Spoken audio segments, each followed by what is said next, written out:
Hola, en nombre de la Universidad Bíblica Latinoamericana, les doy la bienvenida a la reflexión litúrgica de esta semana. El texto que vamos a leer ahora y que nos servirá de base para la reflexión se encuentra en el Evangelio de Marcos, capítulo 9, versículos del 30 al 37. En aquel tiempo, Jesús y sus discípulos se marcharon de la montaña y atravesaron Galilea. No quería que nadie se enterase porque iba instruyendo a sus discípulos. Les decía, el Hijo del Hombre va a ser entregado en manos de los hombres y lo matarán y, después de muerto, a los 3 días, resucitará. Pero no entendían aquello y les daba miedo preguntarle. Llegaron a Cafarnaúm y, una vez en casa, les preguntó, ¿de qué discutías por el camino? Ellos no contestaron, pues por el camino habían discutido quién era el más importante. Jesús se sentó, llamó a los 12 y les dijo, quien quiera ser el primero, que sea el último de todos y el servidor de todos. Y acercándose a un niño, lo puso en medio de ellos, lo abrazó y les dijo, el que acoge a un niño como este en mi nombre, me acoge a mí. Y el que me acoge a mí, no me acoge a mí, sino al que me ha enviado. La reflexión de esta semana la he denominado Haciendo camino en el camino, porque me parece que es una forma como he comprendido el texto que acabamos de leer.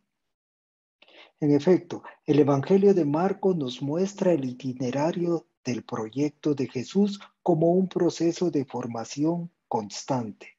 No se trata solamente de seguir a Jesús, sino de tener claro cuáles son las implicaciones de su proyecto. Es decir, es necesario conocer bien ese proyecto con el que nos estamos comprometiendo. Por esa razón, Marcos nos presenta 2 dimensiones fundamentales del proyecto de Jesús, las cuales permiten que ese proyecto se constituya en una alternativa a los modelos religiosos y sociales de su época y de la nuestra. Esas dimensiones las he denominado como sigue. 1. Es un proyecto de vida y no de muerte. 2. Es un proyecto de servicio y no de dominio.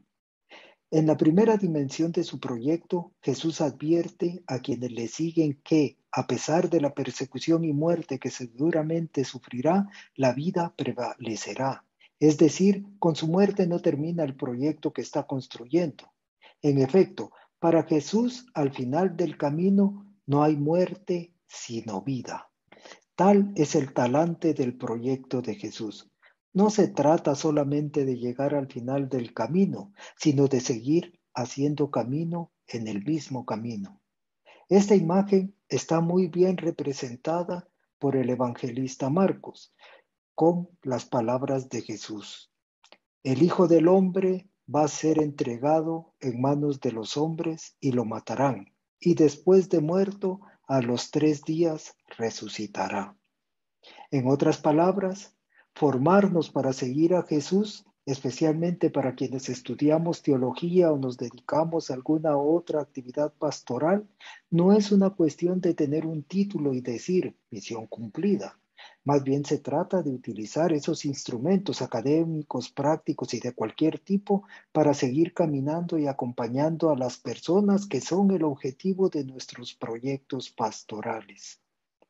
Posiblemente por causa de los proyectos en los que participamos y que seguramente son proyectos que buscan la justicia y la dignificación no solo de los seres humanos, sino también de la naturaleza, por esos proyectos seremos víctimas del sistema, de una u otra forma. Posiblemente por ello nos perseguirán y algunas personas, como ya ha ocurrido en muchas ocasiones, sufrirán inclusive la muerte.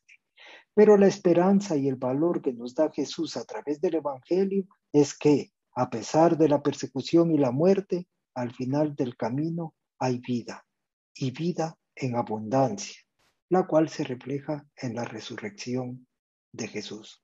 En la segunda parte del texto bíblico de esta semana, la cual también es sumamente importante para comprender el proyecto de Jesús, encontramos que el evangelista nos presenta a un Jesús que tiene claro cuál es la magnitud de su proyecto, cuáles son las implicaciones que tiene, y por ello quiere que las personas que le siguen se comprometan totalmente con ese proyecto. El proyecto de Jesús, además de ser un proyecto de vida, como lo vimos en la dimensión anterior, no se centra en el dominio, sino en el servicio. El Evangelio nos presenta el itinerario de capacitación de Jesús, quien nos muestra cuál es el camino que hay que hacer para seguirle. Jesús tiene claro que no se trata solamente de seguir un proyecto sin saber realmente de qué se trata ese proyecto. Es decir, para Jesús el centro de ese proyecto no se encuentra en las personas que lo liderean, sino se trata de poner en el centro el mismo proyecto y el mensaje de vida que acompaña ese proyecto.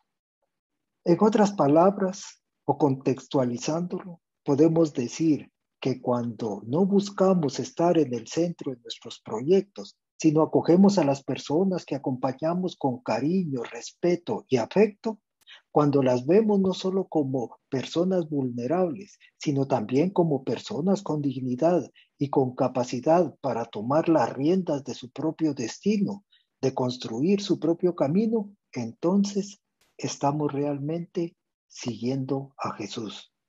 La figura que presenta el evangelista sobre los desafíos y tentaciones, por así llamarlas, que implica el seguimiento a Jesús, se reflejan claramente con los contextos donde se desarrolla el texto.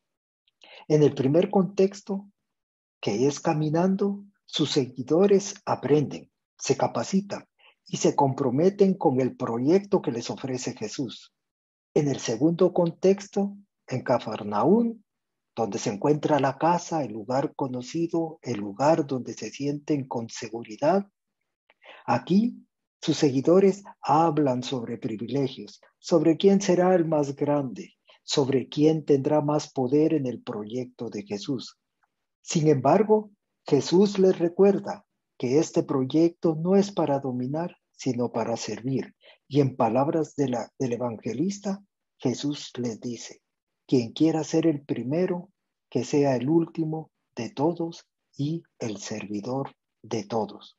Y por último, con un gesto pedagógico muy tierno, Jesús toma a un niño en sus brazos y les explica que el proyecto con el cual se están comprometiendo está vinculado precisamente con el plan de salvación de Dios. El evangelista plasma este aspecto fundamental que está en el centro del proyecto de Jesús con las palabras finales que el mismo Jesús les dice a sus seguidores. El que acoge a un niño como este en mi nombre, me acoge a mí. Y el que me acoge a mí, no me acoge a mí, sino al que me ha enviado. Espero pues que esta reflexión nos ayude a profundizar en los desafíos que implica el seguimiento a Jesús, seguimiento que está relacionado con el plan de Dios para el mundo, promover la vida en abundancia. Es por ello que, siempre que nos comprometamos con proyectos que buscan la justicia, debemos tener claro de qué se trata ese proyecto por el cual estamos ofreciendo nuestra vida o parte de ella. Que el amor y la bendición de Dios les acompañe ahora y siempre. Amén.